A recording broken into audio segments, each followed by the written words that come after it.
অন্তর্বর্তী সরকারের কাছে মানুষের প্রত্যাশা অনেক, তবে সংস্কার কাজে তাদের প্রতি সহনশীলতা দেখানো প্রয়োজন। এই আহ্বান জানিয়েছেন মির্জা ফখরুল ইসলাম আলমগীর। পুরানো দিয়ে নতুন নিতে আজই চলে আসুন আপনার নিকটস্থ ওয়ালটন শোরুমে।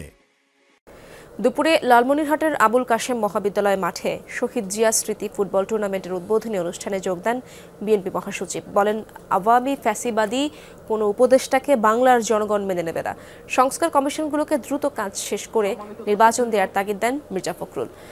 15 বছরের জঞ্জাল 3 মাসে শেষ হবে না, সেটিও উল্লেখ করেন তিনি। বলেন, সব সমস্যা নিয়ে রাজপথে না গিয়ে আলোচনার মাধ্যমে সমাধান করতে হবে। অনুষ্ঠানে বাংলাদেশ ফুটবল ফেডারেশনের নবনির্বাচিত সভাপতি তাবিথ আউয়াল সহ অনেকে উপস্থিত ছিলেন।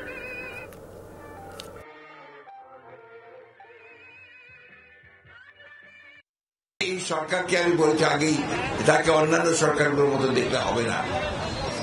তাই করে তারা অন্তত একটা অবাধ সুষ্ঠু নিরপেক্ষ নির্বাচনের একটা ক্ষেত্র তৈরি করতে পারেন, আমরা যেটাকে বলি লেভেল প্লেইং ফিল্ড তৈরি করতে পারেন এবং মানুষের আশাগুলোকে বাস্তবায়িত করবার একটা ভিত্তি তৈরি করতে পারেন।